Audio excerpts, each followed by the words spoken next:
Hey guys, it's Eric, owner of Farpoint Farms here in the mountains of North Carolina. Today I wanted to show off something new that I ordered. I watched a few videos on this out there and I thought, hey, you know what, this is pretty cool. Maybe I'll give this thing a try.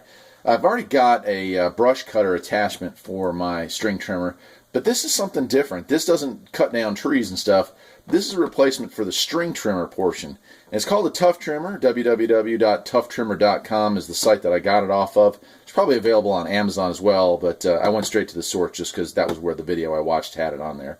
And I'll open it up and show you, and we'll go outside and demonstrate this thing. But it's got retractable blades that come and go, so instead of having the string that keeps getting broken, these, if it hit a hard object, will retract back into the body and then spring back out.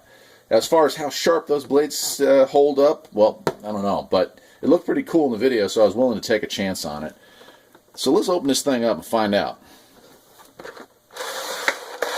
Well, that's kind of nice. You don't see that too often. It's got a full color manual to go with it. Huh. With operating instructions.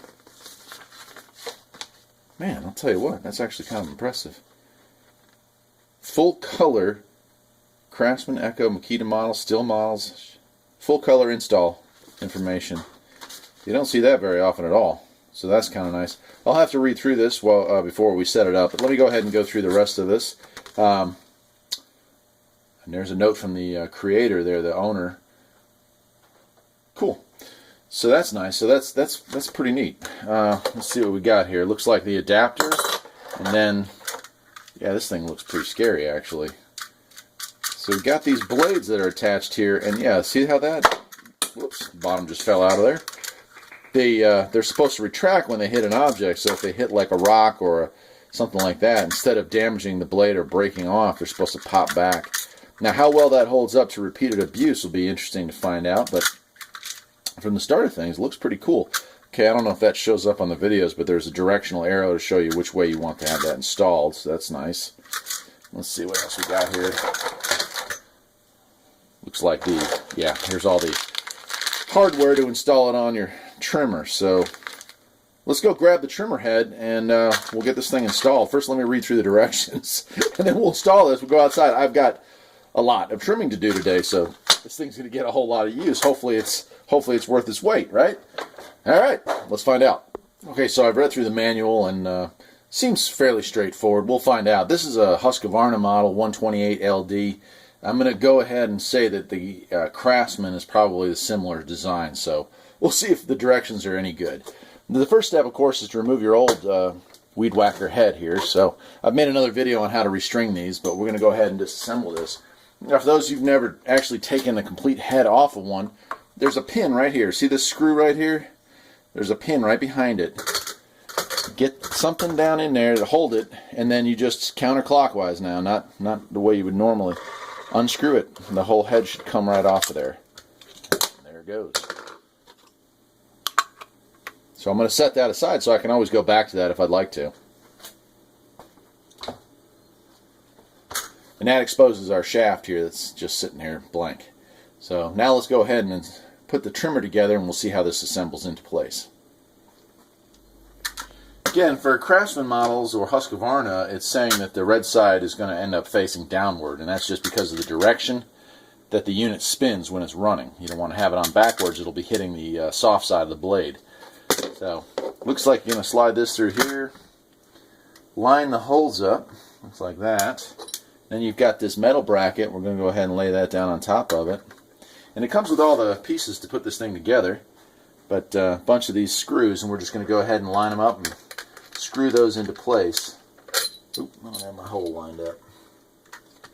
There she goes.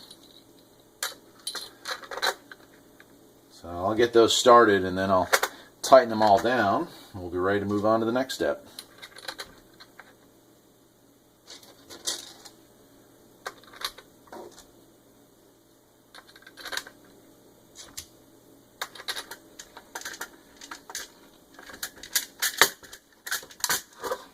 Once you have all your screws on there, you go around and just give them one more little bit of a snug. Just want to make sure they're all evenly tightened according to the manual.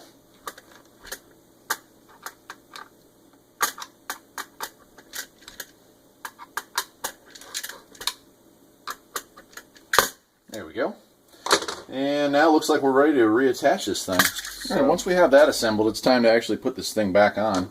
And that involves you take your plate back off the original trimmer head and you slide that back on. Then it comes with a variety of different spacers, some metal and some plastic. In this case, you know, you're just trying to hide those threads there, or not the threads, but the spline below. You don't want to damage that. So in this case, that works perfectly. And I'm going to go ahead and use this washer as well, just for added protection. So I'm going to do that. Then we're going to turn this thing around, slide it onto the base unit like that. And this part looks a little tricky. You've got a hole down there, and I don't know if you can see in there, but your thread's coming through. But this has got to kind of drop on. Oh, that actually worked on the first try. I figured it might turn sideways or get caught. Right, so it's caught in there. You can put this down in there to kind of hold it in place, it looks like. And then I'll go ahead and put my pin back in the back side. If I can line it up. Yeah, there we go. I can't tell if I'm lined up or not. It's hard to do this while trying to keep it in frame of the camera.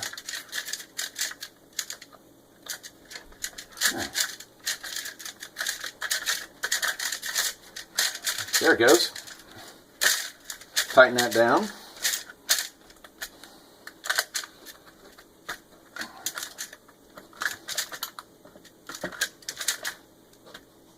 I'd say that's pretty tight.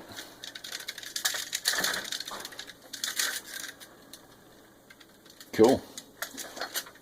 Take my little spacer back out of here and take a look at this. Looks like we're ready to try this thing out. Pretty cool looking. So let's find out how it does. I've got a flower bed around that's covered with rock, and the weeds have grown up tremendously in it. Need to do some weed picking, but first I need to trim around the base. So let's take it outside and see how this thing actually works. Alright, well, we've got it hooked up, and as you can see, I had a lot of rain here, a lot of tall grass. We've made our first few cuts of the year, but haven't had a chance to come out here and weed whack. And I need to pick weeds as well, but for this is bordered by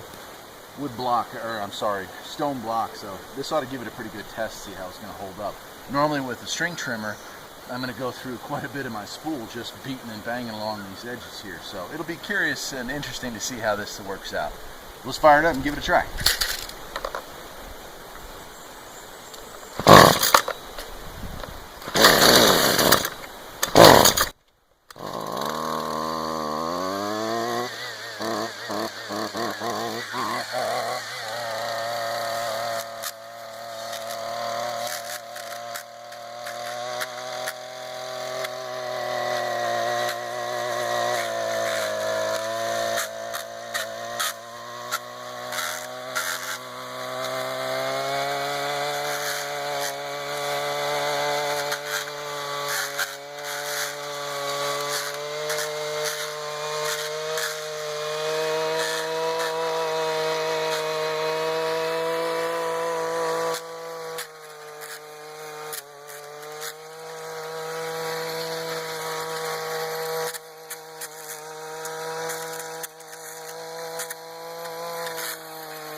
Alright, pretty neat.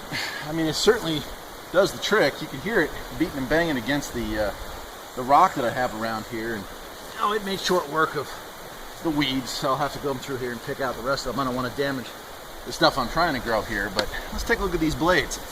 And I'll see if I can get a close-up.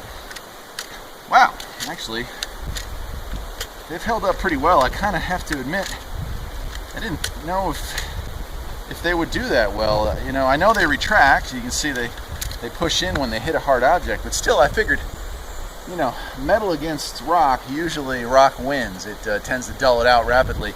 But the unit had no struggle going through and cutting through all this stuff, so it didn't dull them down to the point where it caused any kind of an issue.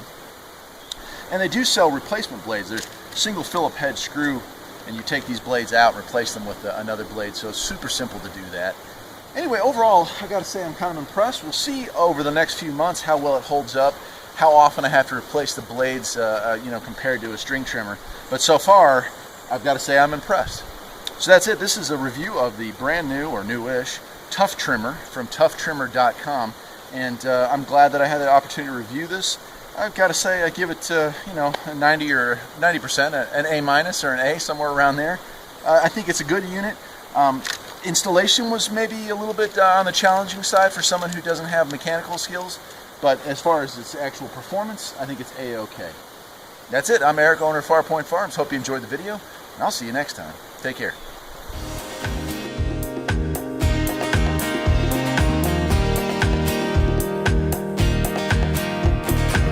There's always something that needs a little fixing on Farpoint Farms. Freedom is mighty sweet.